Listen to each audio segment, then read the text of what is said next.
Simula nga mga idol na naging Pangulo noon si Duterte ay dito nagsimula ang mga ghost flood control na itinala at nabunyag. Napakaraming ghost project ang kanyang iniwan kay Pangulong Bongbong Marcos. Kaya naman ang lahat ng ito ay nabuntong at napagbintangan pa itong si Pangulong Bongbong Marcos na siya ang may kakagawan ng mga ghost project na hindi tinuloy noong panahon ni Duterte. Hindi multo, kundi ghost projects ang bumulaga sa mga taga-Department of Agriculture nang mag-inspeksyon sa Davao Occidental. May farm-to-market road na dineklarang tapos, pero walang simento. Meron ding tila hinabol buhusan ng simento kahit walang bakal. Batay sa record, 2021 patapos ang farm-to-market road na ito sa Davao Occidental. Pero nang puntahan ni Agriculture Secretary Kiko Laurel, nabistong ang dapat ay kalsada, nananatiling lupa at graba. Sa pag-usad nila sa isang bahagi ito naman, kitang-kitang kakabuhos lang ng semento. Ilang araw pa lang itong tapos ayon sa mga taga-roon.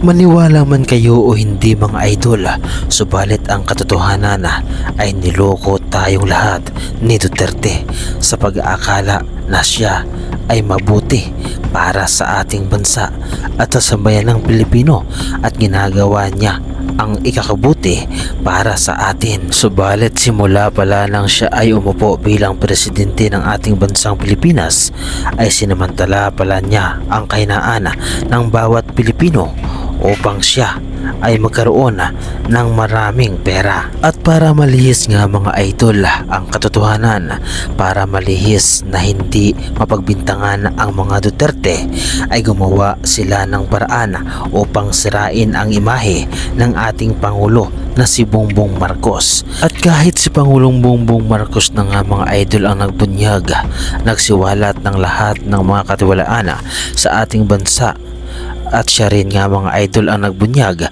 sa mga nangyayaring katiwalaan sa flood control project, ay siya pa ang naging masama para sa taong bayan.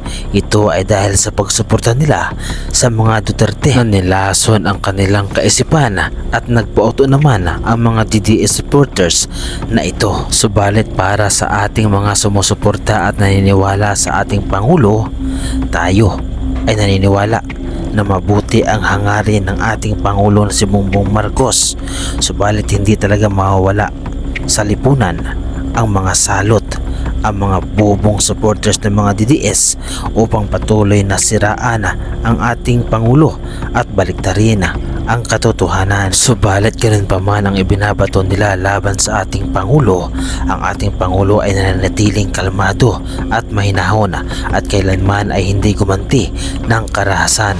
Kaya naman ang kanyang katahimikan ang ganti sa mga tao na naninira sa kanya, dahil naniniwala tayo na napakabilis kumilos ang karma. Pangulong BBM ang sumunod na Pangulo. Isang diplomatic ang kanyang pagkatao. Hindi gumaganti kahit binabato ng isyo. Isiniwalat niya lang naman ang korupsyon sa gobyerno. Maraming nagalit at maraming nagtampo dahil ang lahat ng sangkot ay nakaupo sa gobyerno. Marami pang himas ng riyas na bakal, yun ang tingin ko, dahil hindi pa tapos ang kanyang termino. Sa kabilang banda nga mga idol, kahit na nagkahagulo nga mga idol ang grupo ng Iglesia ni Cristo upang patalsikin ang ating Pangulo na si Bongbong Marcos sa kanyang pwesto, ay nagpapasalamat tayo nga mga idol dahil mayroong isang Iglesia ni Cristo na naniniwala sa katotohanan, naniniwala sa kakayanan ng ating Pangulo na si Bongbong Marcos. At ito ay walang iba kundi si Katunying, na kung saan nga mga idol siya ay naniniwala na si Pangulong Bongbong Marcos ang totoong nagsiwalat ng mga katiwalaan sa ating bansang Pilipinas. Ayon nga rin nga mga idol kay Katunying, kung hindi dahil kay Pangulong Bongbong Marcos at sa kanyang pagsiwalat sa mga korupsyon na nangyari sa ating bansa, ay hindi tayo magiging mulat sa katotohanan, hindi tayo magiging gising sa katotohanan. At ayon rin nga mga idol kay Katunying, noong panahon ni Duterte Duterte ay wala namang naipakulong na mga kurakot na mga politiko kahit alam naman niya at sinabi rin niya na mayroong korupsyon at mga ghost project na nagaganap. Subalit kahit isa di umano na politiko o mga korap na mga tao na nasasangkot dito ay wala naman ni isa na naipakulong. Ito ay ayon mismo kay Katonying. Tandaan po ninyo, nung panahon ni dating Pangulong Rodrigo Duterte, may mga pinangalanan siyang mga tao tungkol po dito sa, sabi niya, corruption.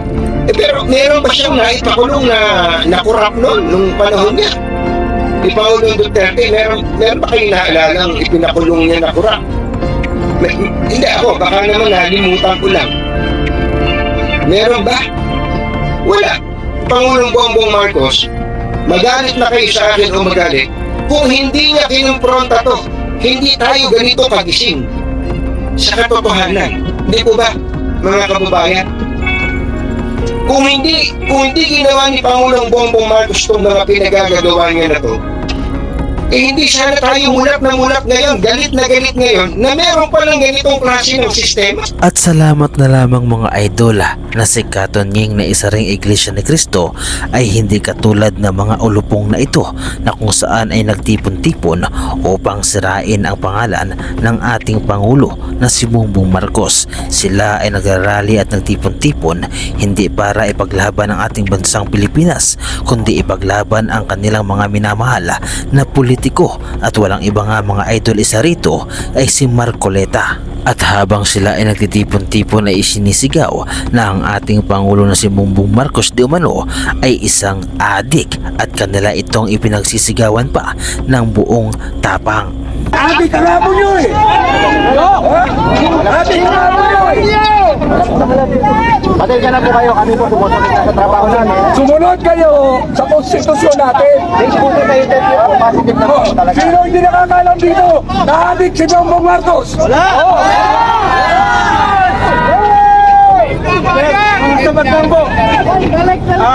Ako po, gusto ko rin magpa-hair follicles test. Bakit ba sila galit na galit kay Pangulong Bongbong Marcos? Dahil ba hulihin at kinasuhan itong si Marcoleta? Bakit hindi nila tanungin itong si Marcoleta kung bakit sila makukulong o kung bakit makukulong itong si Marcoleta? Dahil mismong sa bibig niya nanggaling ang mga akusasyon laban sa kanya. Kaya naman ang ebidensyang ito ay napakatibay dahil mismong sa bibig niya nanggaling. Nakalimutan po nila na napakarami kong kaibigan. Okay. Ang marami po sa inyo ay nasa harap ko ngayon. Nelson, alam mo, mga kaibigan ko, nagbigay sa akin talaga. Alam mo, pakiusap lang nila. Isa lang.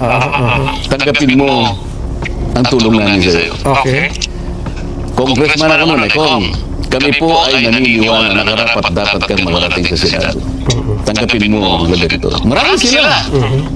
Isa lang ang kanilang pakiusap sa akin. Sana mo muna kami i-disclose ang identity. Ngayong umamin si Marcoleta at sa bibig niya mismo nanggaling ang mga ebidensya, ay bakit sinisisi ninyo si Pangulong Bongbong Marcos dahil sinasabi nyo na pamumulitika ang lahat? Hindi nyo ba alam mga idol na siya mismo ang naglagay sa kanyang sariling kapahamakan dahil inamin niya sa publiko na siya ay nakatanggap ng pera mula sa kanyang mga kaibigan, kakilala upang gamitin sa kumpanya. Kaya naman para sa mga DDS na nanatiling tanga, na nanatiling ututo, ay mayroong isang awitin na inalay sa inyo at ito ay inyong pakinggan upang may realize ninyo na talagang kayo ay uto-uto na mga tao. Mga DDS na puros katangahan ang alam, ito'y para sa katotohanan, hindi sa kwentong gawa-gawa at puro kasinungalingan. Sanay sa pagpapakalat ng maling impormasyon, mapagkakapal lang ang maling gawa. Yeah. Buti nila sisikmura mo pang kumain na naman balita, puro post at puro shit, puro katangahan, makikita katabi na naman ng ebidensya. Ano ang masasabi ninyo mga idol sa reaction video na ito? At ano ang masasabi ninyo sa mga tao na patuloy na bulag sa katotohanan, bulag sa mga isiniwalat ni Pangulong Bongbong Marcos, bulag sa mga sinasabi na totoo ang buhos flood control na nangyari noong panahon ni Duterte. At ano ang masasabi ninyo mga idol kay Kato Nying na talagang totoo at buo ang kanyang prinsipyo at paniniwala na si Pangulong Bongbong Marcos ang totoong nagsiwalat ng lahat ng katiwalaan sa ating bansang Pilipinas? Ano ang masasabi ninyo sa reaction video na ito at ano ang inyong opinyon patungkol dito? Ibahagi nyo naman mga idol ang inyong reaction at opinyon sa ating comment section.